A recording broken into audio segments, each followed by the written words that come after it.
Um, hey everyone, this is the tacoman speaking. You know me already, and wow, 10 years, huh?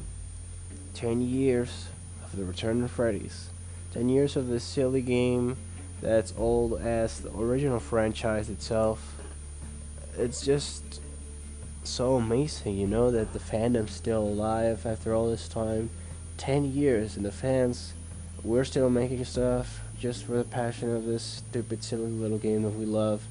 No matter the controversies, or no matter how many people that insist that the Return of Freddy's is utter garbage that should die in hell, we still like it, and we still hold Lockjaw TRTF really close to our heart. I wanted to talk about something that not a lot of people, even TRTF fans, talk positively recently or in any other epoch of the fandom, and that is the story. TRTF has never had a really consistent story. It's always been pretty much a mess. You could tell Tyler was planning to make a trilogy only, and then he had to make TRTF 4 because of popular pressure, and then boom, the lore just became more complex. Then came TRTF 5, and everything just lit itself on fire again. But there is that one lore interpretation that I'm still sure Tyler meant to be an alternate timeline, not the actual canonical one. Please, if someone can verify that Tyler said this was not the actual timeline, or more of an estimate, can you please back it up on me? I swear I saw something like that. It's the infamous and ever laughed upon The Return of Freddy's, The Dreadful Truth. And what is this? It's the TRTF book, quote unquote, that Tyler released after the release of the end music video as his final goodbyes to TRTF. Well, kind of. But that's another thing, another story for another video, but whatever.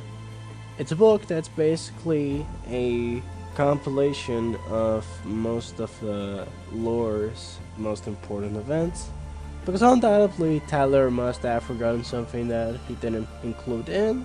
There are several minigames in the Return of Freddy's 5 that can prove this and back it up, but whatever, we're not gonna pay attention to that today. What I'm gonna pay attention to is the fact that a lot of people really like to laugh off at this book. Yeah, I can understand why you can laugh at this book. It has some pretty funny stuff that you can meme about. But I find it's a bit unfair because this is a story written by like 16-ish year old teenager Tyler Alstrom, who just wants to portray a story that reflects on his life's road bumps. And I just find it a bit unfair that everyone just likes to dog on The Dreadful Truth because, oh, it's badly written, it has such a rushed structure. Which, yeah, I can agree with those. It's written by a clearly unexperienced writer, and it advances at an incredibly quick pace. It's almost quicker than the Flash. But I don't think every single bit of it is complete and utter dumbfuck. So I want to talk about the good, the bad, and the ugly of The Return of Freddy's, The Dreadful Truth. Now, to start us off, yes, the book is structured like crap. You have stuff like, for some reason, a lot of people find dying from head to toe really funny. I don't get it, but I can kind of see what you find that funny. But yeah, like, the story barely has any connection between it. The events are very inconnectual. I think that's the word for it. And overall, they don't feel like they're kind of connected. Oh, sorry for that. Anyways, yeah, a lot of the events on the book just feel kind of a bit rushed. I can admit that. The story literally starts introducing us to the one thing that everyone likes to laugh about, and is the first thing that I'm going to be discussing, and that's the super cancer. Because honestly, for many years, even before I joined the TRTF fandom formally with my first fangame attempts, I just wondered, why does everyone keep laughing at this? We already had a situation with, like, You know, the virus I can't name that starts with a C and ends with 19. And even going all the way back to the old years of humanity, we still had cases like polio, which actually comes close to the case that we see portrayed in the super cancer on the book. Both cases are similar. It's a deadly disease that's being combated by doctors around the world, and a temporary solution to this disease is to put the patients in slightly robotic bodies. And I just don't see why it's so laughable. Like, it's not like we haven't had super viruses of ourselves in real life. It's a possible case. And honestly, comparing it to the polio case, the one in the book sounds way better, because imagine being put into a fucking iron lung. If you don't know what one of those was, is this. It was a temporary solution to the polio, but like, imagine being put into one of these forever until you fucking die. I honestly think being transferred to a robot furry would be debatably better. So yeah, I don't think it's as absurd as everyone likes to point it out, because yeah, it is the first impression you get of the book, but like, really? Really? It's that laughable? I don't see it. We have had really serious cases of super diseases in real life, and it turns out it's incredibly laughable. What? Next up, I'm gonna refer to the series' main villain. Of course, you know who I'm talking about. It's Mr. Alison Baron, the storyteller. Now, the storyteller, or Alison Baron, or Mr. Frederick, whatever the hell his name is a pretty controversial character, because he is constantly accused of being character empty, as in he has no character. And I mean, yeah, I can agree with some part of that, but the other part of me has a bit of argument onto that. You see, there's this video that makes its own interpretation of the TRTF story by D.N. Wolf, and it portrays Alison as a cold-blooded man that is not the type to have a tragic past. And I know what you're probably saying, hey, why are you using external material to explain why the book isn't bad? Well, listen here. I think the fact that Alison doesn't have that much of a backstory is actually more interesting, because it leaves a bit more open, so the reader can interpret, like, what's his motive? Like, was he belonging to a mafia? Did he have a tragic past in the end? Or is he just an asshole? I think that's so good, and from the character of Alison, because it's kind of like what Tyler had planned, with the storyteller and pool guy being separate characters to be revealed to be the same person, and it kind of just leaves itself for ambiguity. Of course, it's not gonna be everyone's cup of tea to not have much about the villain, but I don't think it's entirely bad. I mean, yeah, he is hilariously written in the book. Like, really, every time I read the book, I can't take this one bit seriously. It's just, it has such a good dialogue in the actual ending from the game, but here is just. But yeah, Alison, I don't think it is as shitty as everyone thinks. I just think he's misplaced in people's eyes, because he is more of a mysterious character. We have tiny cracks of his past, but we don't really have everything.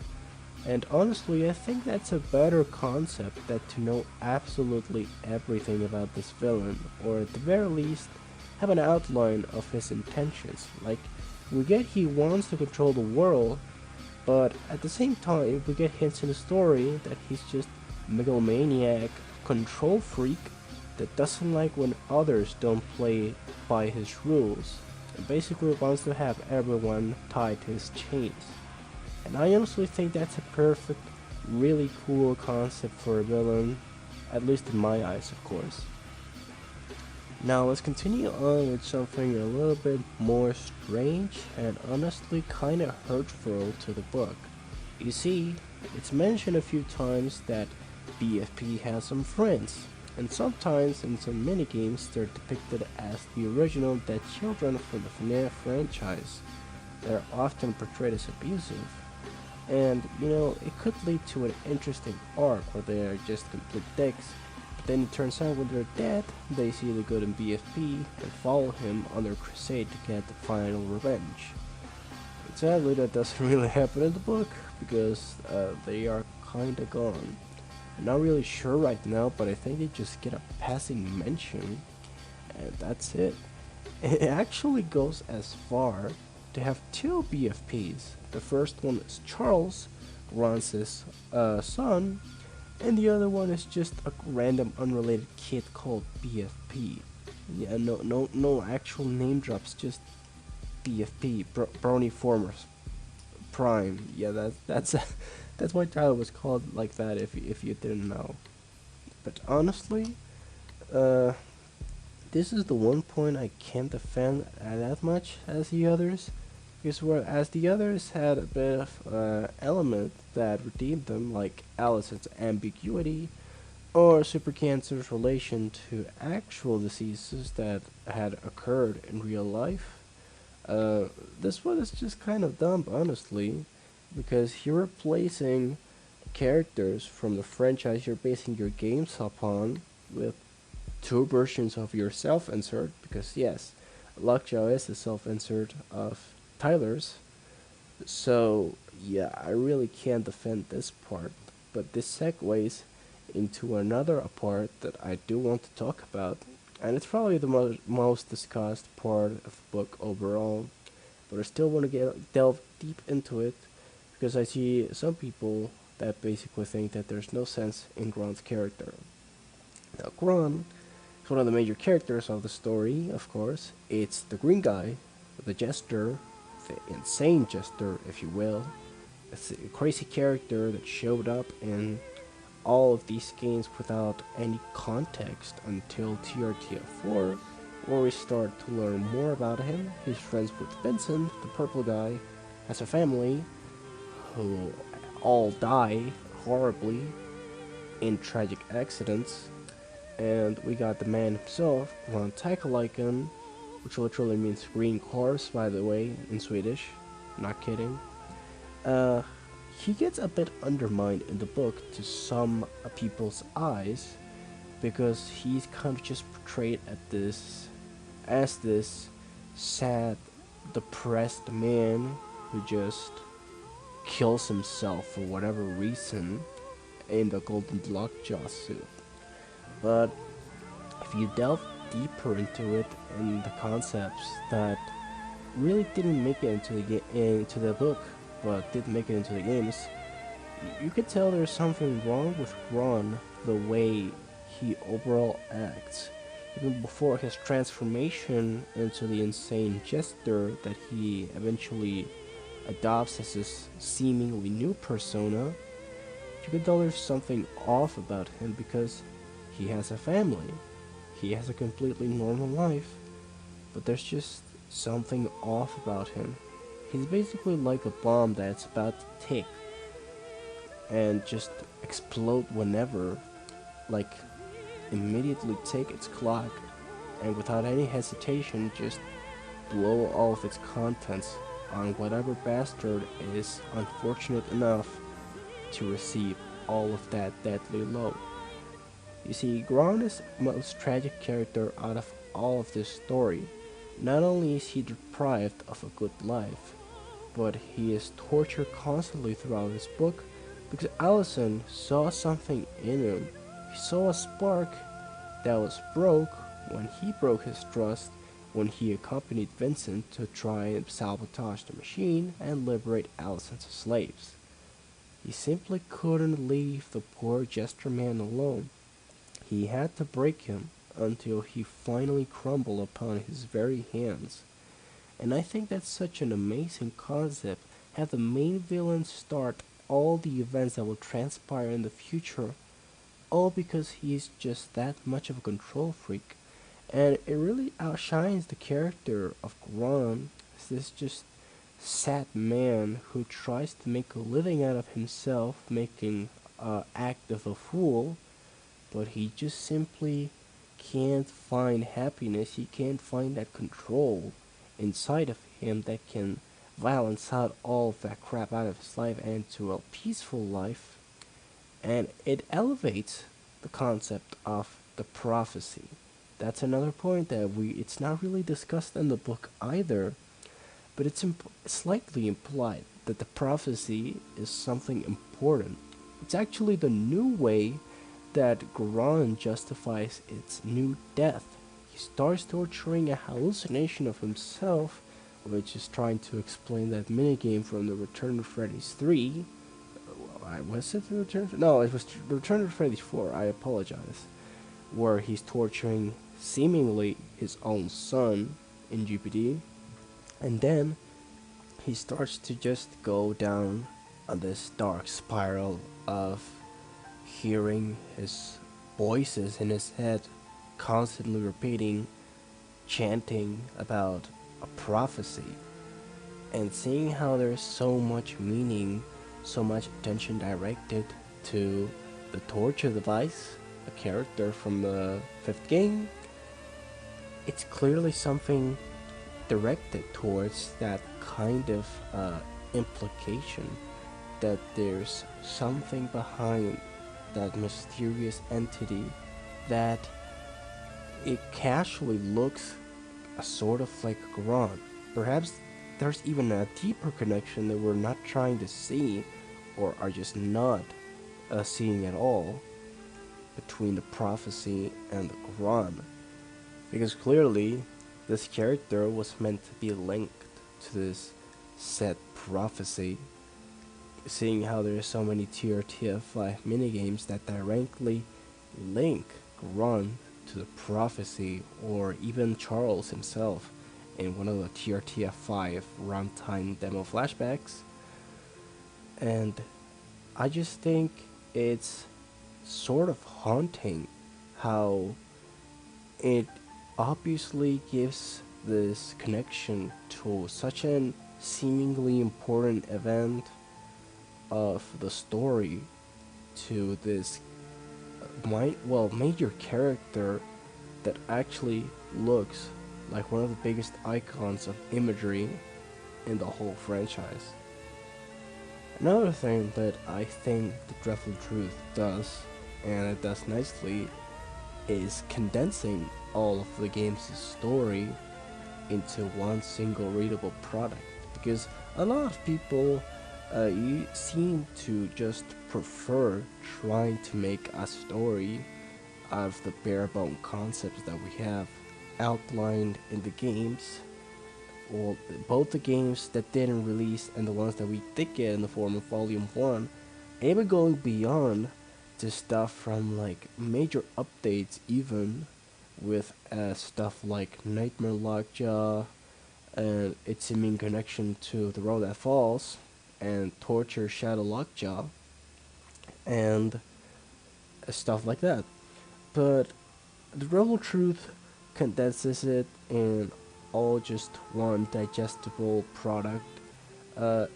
It's clearly more of a guide of the lore than the actual story itself, because it doesn't even end on the Return of Freddy's 5. It ends with Carson just arriving at Frankfurt's, shooting everyone. But everyone knows that right after this, that's when their actual game that everyone was looking forward to, that's when it happens. And it just leaves out the sense of intrigue to the reader of what happens next. What about all the other stuff that wasn't foretold in the story? What am I supposed to follow here? I think it leaves out a good space for the players and readers to interpret their own versions of the story, try to figure out all the small pieces, all of that.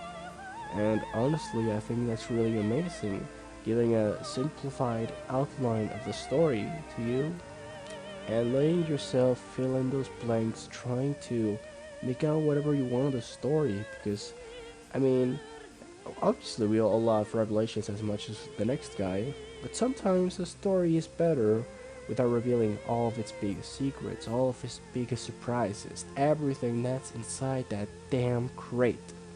Maybe it's best to just leave it locked away and try to figure out what it is. Because maybe when we finally find out whatever was inside the actual crate, maybe we won't be satisfied at all. Maybe we'll all just think it's absolute trash. Maybe we'll just think it won't be worth the wait to find whatever was inside that crate after all those many years. And I think that the Dreadful Truth should be viewed with more positive eyes. Yes, it has continuity errors, it has tons of spelling mistakes that really, I can understand that Tyler was seemingly Spanish speaking and part Swedish from his mother, but come on, some of his spelling mistakes are hideous. I guess he just based himself off the pronunciation of the words because, well, you don't know at this point with the torture. Yeah, I mean, it does kind of sound like that. But I think everyone should see this silly little book for a bit more of a optimistic point of view of, hey, we have this to make up our own interpretations of what was left aside straight in the story, and you know, not having all the answers to every single mystery in the franchise, because to be honest, at this point we're probably never gonna find out all of those other mysteries, like Alison's mysterious backstory, or even more about Gron, his connection with the torture device, what exactly was the prophecy, and what exactly is driving Carson, aside from pure sense of revenge, to find Alison and make him pay for all they've done. And maybe it's best that way. That way, incredibly talented creators like Jenna, the already retired Joke staff, all of those people can make their own interpretations of the Returned Freddy's. It just keeps on feeding, keeps on giving content for us to make on, and you know, it's best to respect the past, try and make out the best of what you can, and still, it's not bad to revisit the past. I could tell you from experience. And well, that's all I really had to say. Happy 10th anniversary for the Returned Freddy's. And hopefully there will be more years to come, and we all can continue to admire all the products related to the silly fedora wearing goofball that we all love from the deepest bottoms of our heart. I just wanted to thank you all, not only for going all the way through this video, unless you skip, in which case go back and watch the video, you fucker. Thank you just for being here. I'm already 20 years old, and I still have this unhinged love for the Return to Freddy's, and I probably will never stop loving it. It's such a core part of my life. And of course, Tacoman edition, I promise you, the wait is gonna be worth it. And I assure you, you are not ready for it. But yeah, I hope everyone enjoyed this video. Go buy yourself a cake, play some TRTF fan games, maybe some Doritos, popcorn, pop soda, I don't care. Just go do whatever you want, celebrate the Return of Freddy's with a big bang, and hopefully you'll have a nice Christmas. It is TRTF's birthday after all. Thank you from the bottom of my heart. I really mean it.